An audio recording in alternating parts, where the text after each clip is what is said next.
Hi friends, நம்ம இன்னைக்கு பார்க்க போகிற topic the secret book summary. Author Rhonda Byrne. இந்த புக்கை பார்க்கறதுக்கு முன்னாடி இந்த புக் எப்படி உருவாச்சு அப்படின்றத பார்க்கலாம். 2004ஆம் ஆண்டு ரொவாண்டா பிரியன் வாழ்வில் மிகவும் கடினமாக வருடமாக இருந்தது.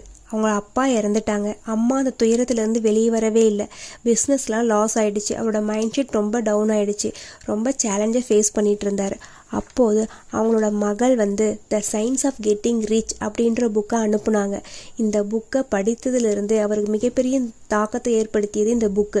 நம்மளோட வாழ்க்கை நம்ம கட்டுப்பாட்டுக்குள்ளே வைக்க முடியும் அப்படின்னு நம்பினார். நிறைய படித்து நிறைய ரிசர்ச் பண்ணி த சீக்ரெட் அப்படின்ற புக்கை வெளிவிட்டாங்க. இந்த சீக்ரெட் அப்படின்ற புக்கில் என்ன இருக்குது அப்படின்னா, நிறைய பேர் இந்த லா ஆஃப் அட்ராக்ஷன் த சீக்ரெட்டை பயன்படுத்தி சக்ஸஸ்ஃபுல்லாக இருக்கிற பர்சன்ஸ் எல்லாமே அவங்களோட எக்ஸ்பீரியன்ஸை ஷேர் பண்ணிகிட்டு இருந்தாங்க. இப்போது the secret the law of attraction புக்கை பற்றி பார்க்கலாம்.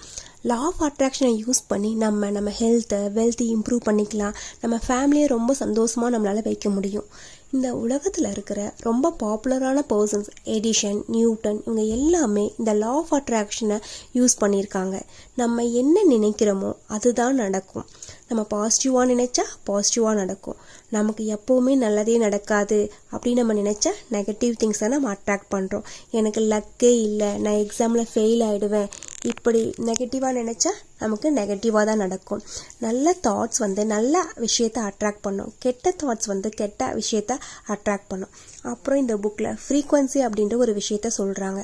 அதாவது நம்ம மூளை ஃப்ரீக்வன்சியை யூஸ் பண்ணி தான் அட்ராக்ட் பண்ணுது மற்ற பொருள்களை அப்படின்னு சொல்கிறாங்க. உங்கள் வீட்டில் ஏதாவது ஒரு பொருள் வாங்கினீங்கன்னா கண்டிப்பாக அது உங்கள் குடும்பத்தில் யாரோ அதை அட்ராக்ட் பண்ணியிருக்காங்க அப்படின்னு தான் அர்த்தம். ஓகேவா? இது ஏன் நமக்குலாம் ஒர்க் ஆகலை அப்படின்னா, நம்ம எது வேண்டாமோ அதை தான் நம்ம அதிகமாக ஈக்கிறோம். ஃபார் எக்ஸாம்பிள் நாளைக்கு நான் ஆஃபீஸ்க்கு சீக்கிரமாக போகணும், எனக்கு மீட்டிங் இருக்குது அப்படின்னு நம்ம நினைக்கிறோம். அப்படின்னா நம்ம என்ன நினைக்கிறோம்னா, நாளைக்கு நம்ம ஆஃபீஸ் சீக்கிரமாக போகணும் அப்படின்னு தான் நினைக்கிறோம்.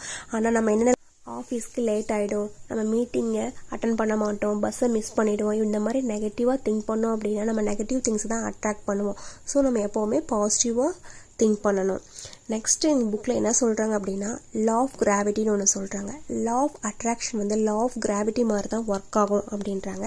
லா ஆஃப் கிராவிட்டி எப்படின்னா, நம்ம ஒரு திங்ஸை போட்டால் எப்படி அது கீழ் நோக்கி ஈர்ப்பு விதி இழுக்குதோ அதே மாதிரி லா ஆஃப் அட்ராக்ஷன் நம்ம என்னெல்லாம் மைண்டில் திங்க் பண்ணுறோமோ அதுதான் நடக்கும் அப்படின்னு சொல்கிறாங்க. அதனால் நம்ம தேவையில்லாத திங்ஸை நம்ம நினைக்கவே கூடாது அப்படின்னு சொல்கிறாங்க. நெக்ஸ்ட்டு த லா ஆஃப் அட்ராக்ஷனை எப்படி யூஸ் பண்ணலாம் அப்படின்றதுக்கு 3 பாயிண்ட் கொடுத்துருக்காங்க. Ask, believe and receive. First ask what you want. உங்களுக்கு என்ன வேணுமோ, நீங்கள் என்ன ட்ரீம் பண்ணுறீங்களோ அது வேணும் அப்படின்னு கேளுங்க. லிமிட் பண்ணாதீங்க உங்கள் ட்ரீம்ஸ்க்கு.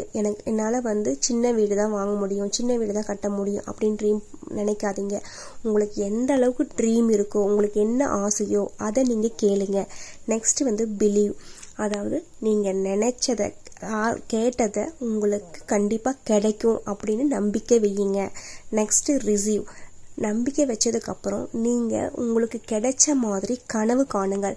ஃபார் எக்ஸாம்பிள் நீங்கள் கார் வேணும் அப்படின்னு நினச்சிருக்கீங்க அப்படின்னா அந்த கார் உங்களுக்கு கிடைச்ச மாதிரியும், அந்த கார் எடுத்துகிட்டு கோயிலுக்கு போகிறோம், ட்ரிப்பு போகிறோம் அப்படின்னு எங்கெங்கெல்லாம் போகலாம் அப்படின்னு பிளான் பண்ணுறீங்க, அந்த மாதிரி நீங்கள் இமேஜின் பண்ணுங்க அப்படின்றாங்க. இந்த மாதிரிலாம் பண்ணணும் அப்படின்னா கண்டிப்பாக நம்ம என்ன நினைக்கிறோமோ அது நடக்கும் அப்படின்னு சொல்கிறாங்க. இப்போது த சீக்ரெட்ன்ற புக்கில் பாசிட்டிவ் தாட்ஸ் நினச்சோம் அப்படின்னா நமக்கு கிடைக்கும். நம்ம எதுவுமே செய்யாமையே நம்ம நினச்சதை அச்சீவ் பண்ணிடலாம் அப்படின்னு நினைக்கக்கூடாது. நீங்கள் பாசிட்டிவ் தாட்ஸ் நினைக்கும் போது உங்களுக்கு நிறைய ஆப்பர்ச்சுனிட்டிஸ் கிடைக்கும். நீங்கள் அந்த ஆப்பர்ச்சுனிட்டிஸை யூஸ் பண்ணி எப்படி உங்கள் ட்ரீமை அச்சீவ் பண்ணுறது அப்படின்னு நம்ம பார்க்கணும். நீங்கள் என்ன நினைக்கிறீங்களோ அது கண்டிப்பாக நடக்கும். அதுதான் லா ஆஃப் அட்ராக்ஷன் அப்படின்னு சொல்லி இந்த சீக்ரெட் புக்கை கம்ப்ளீட் பண்ணுறாங்க. தேங்க்யூ.